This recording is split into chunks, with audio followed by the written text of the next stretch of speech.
அன்புள்ள Thangathamizhan YouTube channel உங்களை வரவேற்பது முருகவேல் திருமலைசாமி செங்குட்டுவன். அன்பு நண்பர்களே, நம்ம வாழ்க்கையில நிறைய பேரை கடந்து போகும்போது சில பேர் மனசுல நினைவில் இருக்கிற மாதிரி நிறைய பேர் இருக்கிறது இல்லை. இப்ப பாருங்க, மெரினா பீச் அதில் 2 பேர் உட்கார்ந்து பேசிட்டு இருக்காங்க. அவங்க யாருன்னா, இன்கம் டாக்ஸ்ல ஒரு பெரிய போஸ்ட்ல இருக்க 2 பேர் பேசிட்டு இருக்காங்க. அப்போ ஒருத்தன் சுண்டல் வித்துட்டு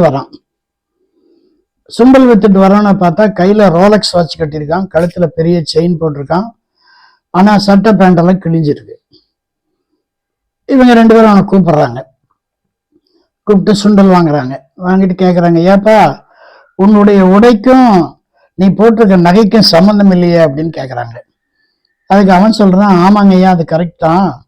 இந்த நகையெல்லாம் நான் சம்பாரிச்சது, இந்த உடை இந்த தொழிலுக்காக வச்சது, அதனால ரெண்டும் கோயின்சைடு ஆகாதுன்னு எனக்கு தெரியும்.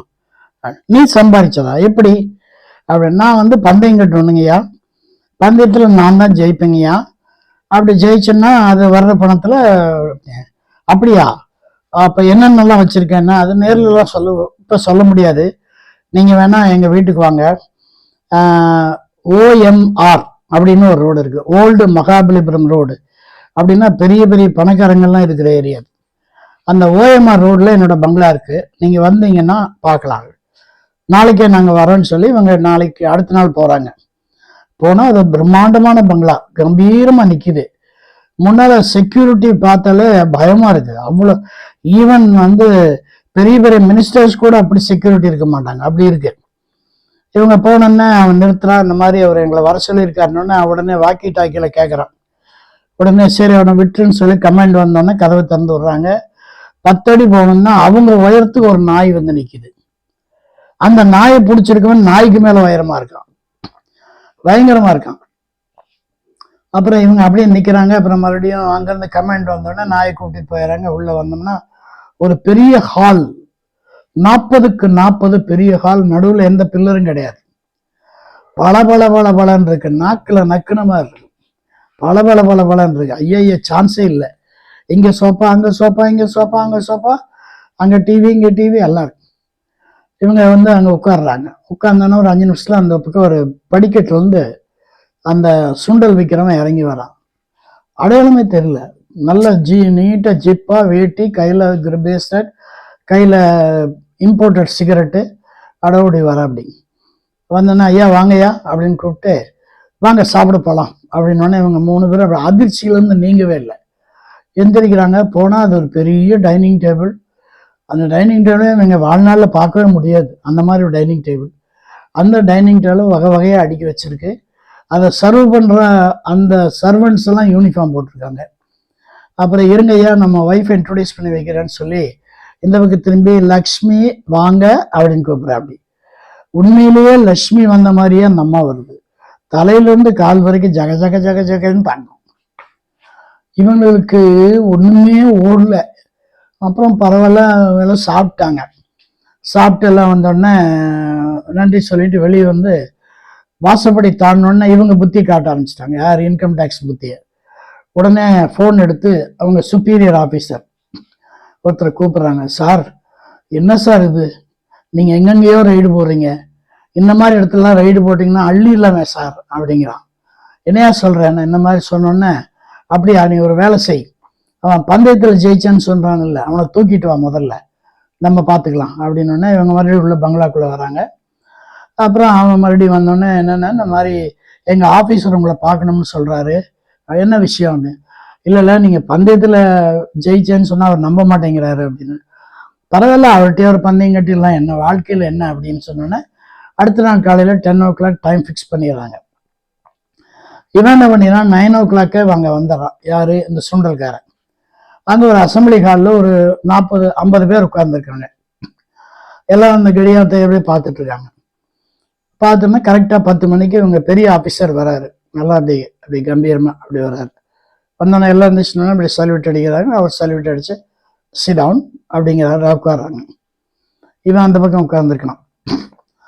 இந்த ஆள் தானா அப்படின்னு ஒரு அலட்சியமா கேட்குறாரு.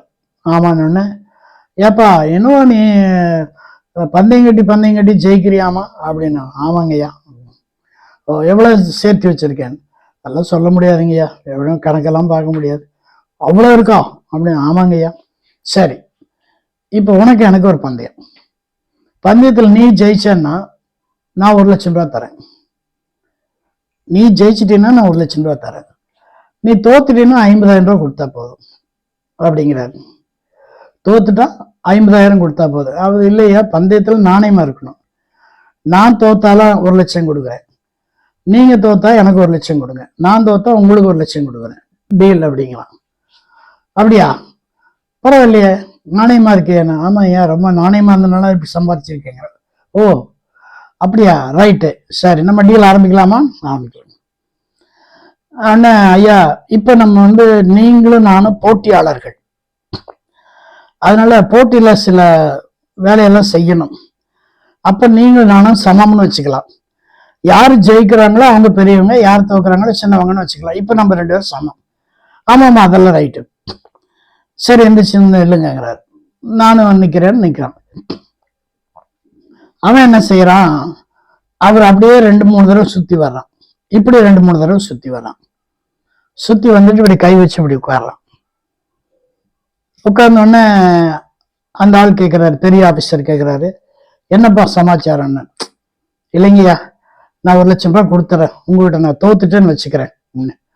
அவருக்கு ஒரே சஸ்பென்ஸ். எதுக்கு சுத்தி வந்தான், எதுக்கு இப்படி திடீர்னு தோத்தேன்னு சொல்றான்? இல்ல பந்தயம்னா பந்தயம் தான் அப்படிங்கிற. இல்லைங்கய்யா, இல்லப்பா பந்தயம்னா பந்தயம் தான் அப்படிங்கிற. சரி, இப்ப என்ன பண்றது அப்படின்ட்டு மறுபடியும் எந்திரிச்சு மறுபடியும் சுத்தி வரான். சுத்தி வந்து அவருடைய பின்பக்கத்துல போய் அந்த முதுகு ஸ்பைனல் கார்டு கீழே இறங்குறது, கீழே இப்படி குனிஞ்சு இப்படி பாக்குறான். அதாவது அவருடைய பட்டக்ஸ் அவ பாக்குறான். பார்த்துட்டு வந்து உட்கார்ந்துக்கிறான். வந்து உட்கார்ந்த உடனே அவர் என்னப்பா அப்படிங்கிறாரு. இல்லை சார் வேண்டாம். இல்லை பரவாயில்ல சொல்லுன்னு. இல்லைங்கய்யா, கொஞ்சம் கஷ்டமா இருக்கு சொல்றது. பரவாயில்ல சொல்லுங்க. உங்க பட்டக்ஸ்ல, வலது பட்டக்ஸ்ல ₹1 அளவா கருப்பா மச்சம் இருக்கு. அப்படி மச்சம் இருந்ததுன்னா அவங்க ரொம்ப அதிர்ஷ்டசாலிங்கய்யா அப்படிங்க. போயா பைத்தியக்காரா அப்படிங்கிறார். இது பாருங்க, அதில் திட்டெல்லாம் படாது. இருக்கா இல்லையா, மச்சம் இருக்கா இல்லையா, அவ்வளவுதான். அவர் சொன்னாரு, நல்லா சொல்லுனாரு. ஆமாங்கய்யா, வலது பட்டக்ஸ்ல வட்டமா ஒரு மச்சம் இருக்கு, ₹1 காயின் அளவு இருக்கு. உடனே அவர் சொன்னார், இல்லை அப்படிங்கிறாரு. இல்லைங்க இருக்குங்கய்யா அப்படிங்கிற. உடனே அவர் வந்து சரி நம்ம நிரூபிச்சலான்னு சொல்லி எந்திரிக்கிறாரு. உடனே இங்க ஒரு 30 பேர் உட்கார்ந்துருக்காங்கல்ல, அவங்கள தலை இப்படி கீழே வச்சுக்கிறாங்க. கீழே வச்சோன்னா இவர் என்ன பண்றாரு, தன்னுடைய பேண்ட் அவுத்து பின்னால திருப்பி காட்டுறாரு. காட்டணுன்னு அங்க மச்சான் இல்லை. மச்சான் இல்லை. இருக்காயா? இல்லைங்கய்யா அப்படின்னு. நல்லா சொல்லு. இல்லைங்கய்யா அப்படின்னோடனே சரின்னு போட்டு பெல்ட் எல்லாம் போட்டு, சரி நீ தோத்து போயிட்ட, ஒரு 1,00,000 கொடு அப்படின்னு. உடனே 1,00,000 எடுத்து இங்க வைக்கிறான். வச்சுட்டு சொல்றான், ஐயா நான் ஜெயிச்சிட்டேன் அப்படிங்கிற. என்னையா லூஸ் மாதிரி பேசுறேன், எப்படியா ஜெயிச்சேன்? இல்லைங்க, நான் ஜெயிச்சிட்டேன். இப்ப எனக்கு செலவு வந்து ஒரே லட்சம் தான், ஆனா எனக்கு வரவு 30 லட்சம் அப்படிங்கிறான். அவருக்கு புரியல, என்ன சொல்றேன்னு. இல்ல, நீங்க 10 மணிக்கு வர்றதுக்கு முன்னால இவங்க எல்லாம் உட்கார்ந்துருந்தாங்க, இவங்க எல்லாம் எங்கிட்ட ஒரு பந்தயம் கட்டினாங்க, நான் இவங்ககிட்ட ஒரு பந்தயம் கட்டினேன். என்ன பந்தயம்னா, உங்க ஆபீஸரோட பேண்ட்டை கழட்டி காட்டுறேன், அப்படி கழட்டி காட்டினா நீங்க ஆளுக்கு 1,00,000 கொடுத்துருங்கன்னு சொன்னேன். அப்படி நான் கழட்டி காட்டலன்னா நான் ஆளுக்கு 2,00,000 தரேன்னு சொன்னேன். அவங்க ஒத்துக்கிட்டாங்க. இப்ப நீங்க பேண்ட்டை கழட்டி காட்டிட்டீங்க, ஆளுக்கு 1,00,000 எனக்கு கொடுத்துட்டாங்க. ஸோ எனக்கு 30 லட்சம் கலெக்ஷன் ஆச்சு, உங்களுக்கு 1,00,000 கொடுத்துட்டேன். ஸோ எனக்கு 29 லட்சம் லாபம் அப்படின்னு டம்னு ஒரு சத்தம் கேட்குது. என்ன சத்தம்னா, அந்த பெரிய ஆபீசர் மயக்கம் போட்டு கீழே விழுந்துறார். ஸோ யாரும் தவறா குறைவா எடை போடக்கூடாதுங்கிறதுக்காக இந்த கதை பின்னப்பட்டுள்ளது. முழுவதும் கற்பனை கதை. நீங்க ரசிப்பீங்கன்னு நினைக்கிறேன். நன்றி, வணக்கம், வாழ்க வளமுடன், வாழ்க மனவன். கண்டிப்பா தமிழ் இந்த சேனலை நீங்க வந்து கண்டிப்பா நீங்க சப்ஸ்கிரைப் பண்ணணும், உங்க ஃப்ரெண்ட்ஸுக்கு ரெக்கமெண்ட் பண்ணணும். நன்றி, வணக்கம்.